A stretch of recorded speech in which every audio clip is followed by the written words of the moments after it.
Welcome to your own channel और road to history. दोस्तों, मैं फिर से मुखातिब हूं आपसे एक नई कड़ी लेकर, खास करके हिस्ट्री ऑनर्स का जो मैं सीरीज चला रहा हूं उसमें। और आज के इस वीडियो में मैं बात करूंगा वैदिक पीरियड के बारे में, वैदिक कल्चर के बारे में, और उसमें भी वैदिक सोसाइटी के बारे में कि जो अर्ली वैदिक पीरियड में और लेटर वैदिक पीरियड में सोसाइटी किस तरह की थी और क्या क्या ट्रांजिशन हो रहा था, क्या क्या बदलाव हो रहा था। क्योंकि हम देखते हैं कि बहुत सारे बदलाव होते हैं और इन सारी चीज़ों की चर्चा जो वैदिक लिटरेचर में है उसी के आधार पर हम उसको एक्सप्लोर करने की कोशिश करेंगे। सर्वप्रथम अगर हम अर्ली वैदिक पीरियड की बात करें, जो 1500 ईसा पूर्व से लेकर 1000 ईसा पूर्व का पीरियड है, जो ऋग वैदिक पीरियड भी जिसको कहते हैं, उस समय के समाज की बात करें तो चूंकि आर्य बाहर से आए थे और यहाँ के जो लोग थे उनको नॉन आर्यन कहा जाता था। कुछ इतिहासकारों का तो मानना है कि आर्य एक आक्रमण करता थे और यहाँ के नॉन आर्यंस को पराजित करके वो अपना साम्राज्य, अपना अधिकार जताने लगे। हालांकि ये अलग डिबेट का विषय है। आर्यन इन्वेजन एक अलग डिबेट है, उस पर हम बाद में चर्चा करेंगे। फिलहाल हम ये मान लें कि उस समय के अगर समाज को देखें तो वो दो वर्ग में बटा हुआ दिखाई देता है, आर्य और अनार्य। लेकिन कोई एक वाटर टाइट डिवीजन इन दोनों के बीच में नहीं था। ऐसा नहीं था कि दोनों के बीच एक वैमनस्य है, एक द्वेष का भाव है या एक शत्रुता का भाव है, ऐसा कुछ देखने को नहीं मिलता है। बाद में यह भी देखा गया कि बहुत से अनार्यों की जो रीति रिवाज हैं या कस्टम्स हैं उनको आर्यों ने अपना लिया। तो उस तरह का अगर कोई भेदभाव रहता तो इस तरह की बातें हमको देखने को नहीं मिलती। नंबर 1। नंबर 2, दो शब्द की चर्चा हुई है, दास और दस्यु, जिसके बारे में कुछ इतिहासकारों का मानना है कि ये अनार्य थे। लेकिन अगर हम गहराई से चर्चा करें या गहराई से हम निरीक्षण करें तो हमारे पास कुछ ऐसे नाम मिलते हैं राजाओं के जिनके नाम के आगे दास लगा हुआ है, जैसे दिवोदास, सुदास। उसी तरह से त्रस दस्यु, त्रस के बाद दस्यु लगा हुआ है। और नॉर्मली राजन या राजा शब्द आर्यों के लिए ही प्रयुक्त होता था, उस समय प्रयोग में लाया जाता था। तो हम ये नहीं कह सकते हैं कि ये दास और दस्यु जो है वो अनार्य होंगे। हाँ, ये हो सकता है कि आर्यंस कई वेव्स में यहाँ आए। जो पहले वेव्स आया होगा, जो एक ग्रुप आया होगा, बाद में हो सकता है कि वो जो आर्यंस का जो कल्चर था, जो कस्टम था या जो सोशल वैल्यूज थे, उनको मानना उन लोगों ने छोड़ दिया। तो ऐसे लोगों को दास और दस्यु कहा जाने लगा होगा। खास करके दस्यु के बारे में अगर कहें तो जो बिल्कुल ही सोशल कस्टम्स को, ट्रेडिशन को मानने से इनकार कर दिया, एक तरह से जो बाद में आर्य आए उनसे उनकी कोई साम्यता नहीं थी, तो उनको दस्यु कहा जाने लगा। तो दास और दस्यु जो शब्द हैं या जो बाद में दास शब्द का प्रयोग एक स्लेवरी के रूप में किया जाने लगा, उस तरह का दास यहाँ नहीं है और ना ही ये अनार्यों के लिए है। इसलिए कि हम राजाओं के नाम के आगे भी दास शब्द पाते हैं। अब एक दूसरी बात जो है, जो पुरुष सूक्त में, ऋग्वेद के 10वें मंडल के पुरुष सूक्त में जो चर्चा हुई है वर्ण व्यवस्था की, जिसमें चारों वर्णों की उत्पत्ति की बात की गई है। तो सर्वप्रथम कुछ इतिहासकारों का मानना तो ये है कि ये जो पुरुष सूक्त है या 10वां मंडल है वो बाद में जोड़ा गया। ये वर्ण व्यवस्था जो है वो ऋग्वेदिक पीरियड में नहीं हुई होगी, तो वो एक अलग मुद्दा है। लेकिन अगर हम ये मानकर चलें कि 4 वर्णों की उत्पत्ति की बात पुरुष सूक्त में की गई है, जिसमें बताया गया है कि जो ब्राह्मण, क्षत्रिय, वैश्य, शूद्र जो हैं वो ब्रह्मा के विभिन्न अंगों से उनकी उत्पत्ति हुई है। ब्राह्मण की उत्पत्ति ब्रह्मा के मुख से हुई है, क्षत्रिय की उत्पत्ति भुजाओं से हुई है ब्रह्मा के, और वैश्य जो है उसकी उत्पत्ति थाइज से हुई है, और शूद्र की उत्पत्ति पैर से हुई है। अब ये जो उत्पत्ति के अलग अलग अंग दिखाए गए हैं या उनके जीविकोपार्जन को भी बताता है। ब्राह्मण जो अपना जीविकोपार्जन चलाते थे वो अपने मुख से चलाते थे, यज्ञ करवाते थे, शिक्षण का कार्य करते थे, तो उनको जीविकोपार्जन का साधन मुख था। क्षत्रिय चूंकि योद्धा थे, युद्ध लड़ते थे, इसलिए उनको भुजाओं से उनकी उत्पत्ति बताई गई है। वैश्य कृषि करते थे, इसलिए उसको थाई से उत्पत्ति बताई गई है। और शूद्र का मानना यह था कि वो इन 3 वर्णों की सेवा करेगा, इसलिए पैरों से उत्पत्ति बताई गई है। मे भी ऐसा कुछ कंसेप्ट या सोच रही होगी।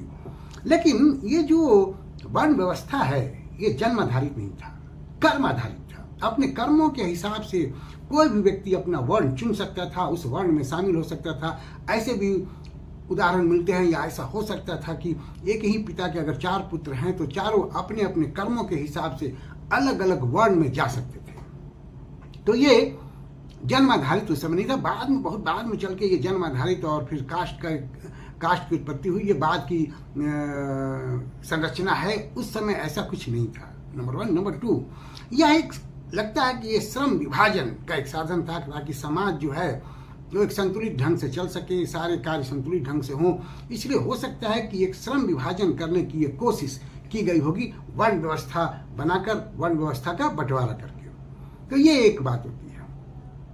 अगर हम समाज में महिलाएं, जो एक बहुत महत्वपूर्ण अंग है महिलाओं का, महिलाएं समाज का एक महत्वपूर्ण अंग हैं और मानी जाती हैं और हैं भी, उनका भी रोल बहुत है समाज को निर्मित करने में, समाज को मजबूत करने में।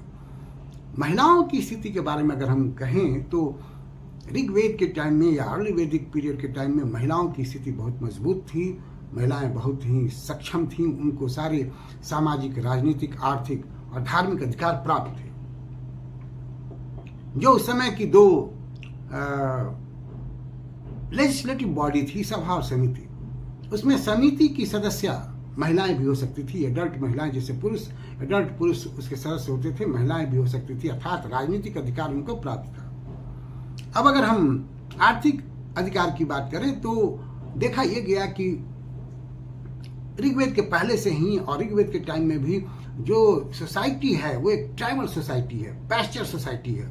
लोग खाना बदोश की जिंदगी जीते थे, एक जगह से दूसरी जगह जाते थे। तो जो अर्थव्यवस्था है या जीविकोपार्जन जो है उसमें महिलाओं का भी रोल रहता था। खास करके जो अगर हम कहें कि हंटर और गैदरर, ये 2 चीज़ें थी, हंटिंग और गैदरिंग होता था। तो हंटिंग का काम अगर पुरुष करते थे तो गैदरिंग का काम, संग्रह करने का काम महिलाएं करती थी। तो महिलाओं का भी अर्थव्यवस्था में रोल था, अर्थात उनका आर्थिक अधिकार भी था, अर्थव्यवस्था में वो भी अपना एक योगदान देती थी।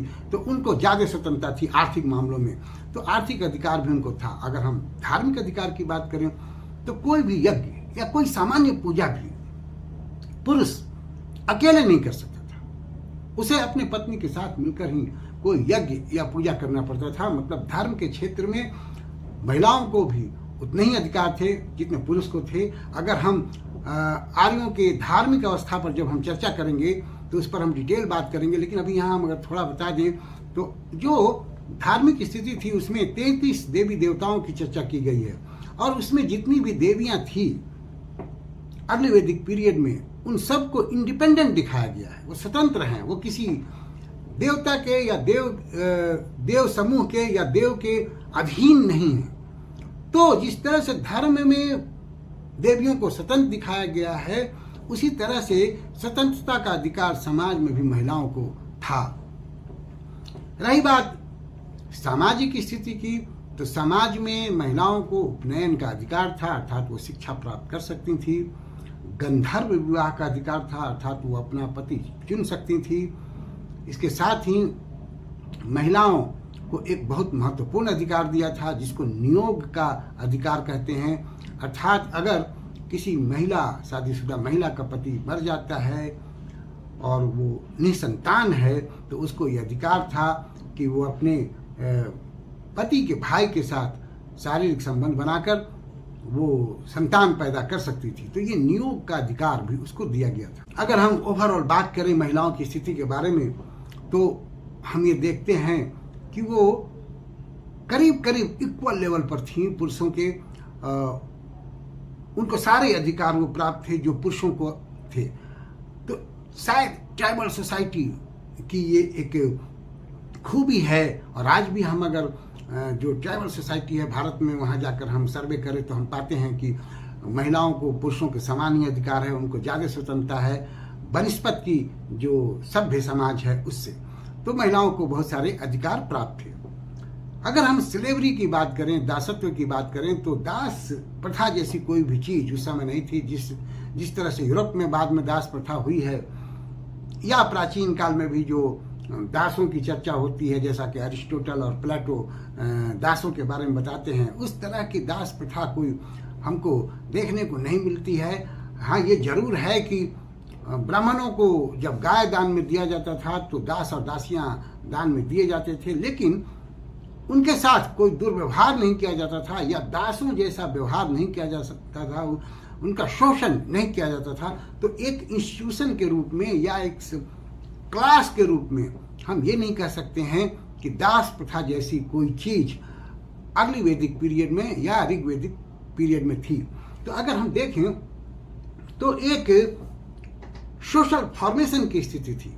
ट्राइबल ग्रुप थे, वो पैस्चर ग्रुप थे और धीरे धीरे समाज का निर्माण हो रहा था, समाज में एक रिश्तों का निर्माण हो रहा था। और यह भी देखा गया कि ज्वाइंट फैमिली का कॉन्सेप्ट था। हालांकि ज्वाइंट फैमिली में माता पिता पुत्र पुत्री तो ये थे ही, लेकिन जो दूसरे चचेरे और दूसरे कजन ब्रदर्स एंड सिस्टर थे उनके लिए एक ही शब्द नप्त्री का प्रयोग किया गया है, अर्थात उनके लिए एक संज्ञा का प्रयोग किया गया है, अलग से उनके लिए शब्द नहीं बनाए गए हैं। लेकिन फिर भी इससे ये जरूर पता चलता है कि एक संयुक्त परिवार की व्यवस्था रही होगी। और अगर हम देखें तो संयुक्त परिवार क्या, पूरा कबीला ही एक साथ रहता था। तो एक कबीलाई समाज था जो धीरे धीरे एक विकसित समाज के रूप में बढ़ रहा था। अगर हम फिर उत्तर वैदिक काल की बात करें तो उत्तर वैदिक काल में हमको बहुत सारे बदलाव नजर आते हैं। सर्वप्रथम जो बदलाव नजर आता है वो ये कि जो वर्ण व्यवस्था की चर्चा पुरुष सूक्त में की गई है, अब वो पूरी तरह से स्ट्रक्चर्ड होने लगी थी। अब वर्ण व्यवस्था रूढ़ हो गई थी और ब्राह्मण क्षत्रिय वैश्य शूद्र में एक क्लास डिवीजन होने लगा था। दूसरी बात ये देखी गई कि ब्राह्मणों और क्षत्रियों के बीच में क्लैश भी देखा गया, एक द्वंद्व ब्राह्मण और क्षत्रिय के बीच में देखा गया। और ये द्वंद्व की स्थिति इसलिए थी कि लेटर वैदिक पीरियड में सेटल्ड लाइफ शुरू हो गया, एग्रीकल्चर का डेवलपमेंट हो गया और ये दोनों अनुत्पादक वर्ग थे। तो जो सरप्लस प्रोडक्शन होता था उस पर कंट्रोल किसका रहेगा, शायद इसलिए द्वंद्व था। और इस द्वंद्व में ये देखा गया कि बाद में जो क्षत्रिय है, जो राजा है, वो उसका अपर हैंड होता है और उसको इकोनॉमी की ज़्यादा जरूरत भी थी क्योंकि राज्य का निर्माण होने लगा था, बहुत सारे ब्यूरोक्रेसी डेवलप हो गए थे, तो उसके लिए उसको खर्च भी थी। तो शायद एक समझौता हो गया और पॉलिटिकली और इकोनॉमिकली जो क्षत्रिय है उसका अपर हैंड रहा। दूसरी तरफ उसके एवज में सोशली ब्राह्मण को सबसे ऊंचा दर्जा दे दिया गया। तो ये एक द्वंद्व देखा गया और वैश्य और शूद्र के भी काम जो थे वो निर्धारित हो गए। अगर हम महिलाओं की बात करें तो महिलाओं की स्थिति धीरे धीरे खराब होने लगी। अब उनके स्टेटस में डिटोरिएशन देखने को मिलता है। अब जो समिति की वो सदस्य बनती थी तो समिति ही धीरे धीरे डिसअपियर हो गई थी, सभा सिर्फ रह गई थी। तो जो पॉलिटिकल अधिकार थे वो समाप्त हो गए हैं। अब कुछ गिने चुने पढ़ी लिखी महिलाएं मिलती हैं, अर्थात उपनयन का जो अधिकार था वो भी समाप्त हो गया था। तो जो एक पढ़ाई शिक्षा का अधिकार था वो समाप्त हो गया था। धार्मिक क्षेत्र में भी अगर हम देखें तो अगर जिस तरह से देवियां धार्मिक क्षेत्र में देवों से जुड़ गई थी, जैसे लक्ष्मी विष्णु से जुड़ जाती हैं, फिर सरस्वती ब्रह्मा से जुड़ जाती हैं और इस तरह से जो शक्ति हैं दुर्गा हैं वो शिव से जुड़ जाती हैं। तो जिस तरह से वहाँ एक स्वतंत्रता समाप्त हो रही थी उसी तरह समाज में भी स्वतंत्रता समाप्त हो रही थी। चूंकि सेटल्ड लाइफ हो गया था, कार्यों का डिवीजन होने लगा। अब एग्रीकल्चर ज़्यादा इकोनॉमी का आधार बन गया। जो ऋग्वैदिक पीरियड में एक ही फसल की चर्चा होती है जौ की, अब धान और गेहूं की भी चर्चा होती है, व्रीहि और गोधूमि की चर्चा हो रही है। तो इस एग्रीकल्चरल इकोनॉमी में शायद कार्यों का विभाजन हो गया और महिलाओं का काम हाउस होल्ड का हो गया और पुरुषों का काम एग्रीकल्चर का हो गया। तो हाउस होल्ड भी एक तरह से बाउंड्री है, अर्थात उनकी स्वतंत्रता को समाप्त किया जाने लगा। तो इस प्रकार हम देखते हैं कि अब उपनयन का अधिकार भी नहीं है, राजनीतिक अधिकार समाप्त हो गया, इकोनॉमिक अधिकार भी धीरे धीरे समाप्त हो गया। तो अब उनके जो अधिकार थे वो सीमित होने लगे। कुछ नए चीज़ों का डेवलपमेंट होता है, जैसे कि स्त्री धन। स्त्री धन हम उसे कहते थे जो विवाह के समय पुत्री को देता था संपत्ति, जिस पर केवल और केवल उसकी पुत्री का ही अधिकार होता था। तो ये एक नया स्त्री धन का कंसेप्ट आया। तो ये हम कह सकते हैं कि थोड़ा एक सुधार की स्थिति आई थी। लेकिन दूसरे सारे अधिकार समाप्त हो रहे थे, नियोग के अधिकार अभी भी थे। ऋग्वैदिक पीरियड हो या लेटर वैदिक पीरियड हो, दोनों ही पीरियड में हमको दहेज या सती कि हमको कोई प्रमाण नहीं मिलते हैं। कोई सती प्रथा नहीं थी, दहेज प्रथा नहीं थी, बाल विवाह के भी कोई प्रमाण उतने हमको उपलब्ध नहीं होते हैं। दोनों ही ऋग्वैदिक पीरियड में भी या अर्ली वैदिक पीरियड में भी और लेटर वैदिक पीरियड में भी। तो ओवरऑल अगर देखा जाए तो महिलाओं के जो अधिकार हैं वो धीरे धीरे समाप्त होते हमको नजर आते हैं। कुछ नए चीज डेवलप होते हैं इस समय, जैसे गोत्र सिस्टम डेवलप होता है।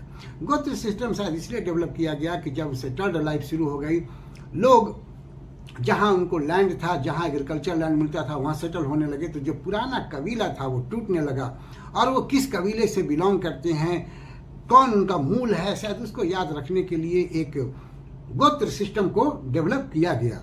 दूसरी तरफ एक आश्रम व्यवस्था भी डेवलप हुई, मतलब जीवन के जो समय निर्धारित है, जो जिंदगी है, उसको किस तरह से जिया जाएगा। तो अगर मान लीजिए कि 100 साल अगर मान ले उम्र, तो उसको 4 आश्रम में बांट दिया गया। पहला जो 25 साल का आश्रम है वो ब्रह्मचर्य आश्रम होता था, जिसमें कोई भी व्यक्ति गुरु आश्रम में जाएगा, ब्रह्मचर्य का पालन करेगा और शिक्षा प्राप्त करेगा। फिर 25 से 50 साल का जो उम्र है उसकी, वो गृहस्थ आश्रम होता था, जिसमें वो अपने घर शिक्षा प्राप्त करके आएगा, जीविकोपार्जन करेगा, अपने परिवार को, अपनी पत्नी, अपने बच्चों, अपने माता पिता की देखरेख करेगा, उसकी जिम्मेदारियों को निभाएगा। फिर 50 से 75 साल का जो पीरियड था वो वानप्रस्थ आश्रम था, जिसमें वो धीरे धीरे अपने मोह माया को त्यागेगा लोगों से और भगवान से लय लगाएगा, प्रार्थना में रहेगा। और जो 75 से 100 साल का जो लास्ट फेज होगा जिंदगी का, वो संन्यास आश्रम था, जिसमें वो सन्यासी के रूप में जंगल में जाकर एकांतवास करेगा और भक्ति करेगा। तो इस तरह से आश्रम व्यवस्था भी विकसित होती है लेटर वैदिक काल में। तो 2 नए इंस्टीट्यूशन, गोत्र और आश्रम, ये दोनों शुरू होते हैं। अभी भी स्लेवरी की कोई चर्चा नहीं मिलती है। तो इस प्रकार हम देखते हैं कि जो ट्राइबल सोसाइटी थी अर्ली वैदिक पीरियड में, वो ट्राइबल सोसाइटी धीरे धीरे एक स्ट्रक्चर्ड सोसाइटी में बदलते नजर आती है, एक क्लासिफाइड सोसाइटी बदल जाती है, क्लास डिवीजन देखने को मिलता है, वर्ण व्यवस्था वो पूरी तरह से ऑर्गेनाइज हो जाती है, महिलाओं के अधिकार कम होने लगते हैं, और जो महिलाओं के अधिकार उस समय कम होने शुरू हुए वो बाद तक उसी तरह से कम होते चले गए। तो एक समाज का निर्माण होते हुए हमको नजर आता है। तो आज के इस वीडियो में इतना ही। उम्मीद है वीडियो अच्छा लगेगा। अच्छा लगे तो आप खुद भी देखें, अपने दोस्तों को सजेस्ट करें और मेरे चैनल को सब्सक्राइब करें। Thank you for watching me. See you again with a new video.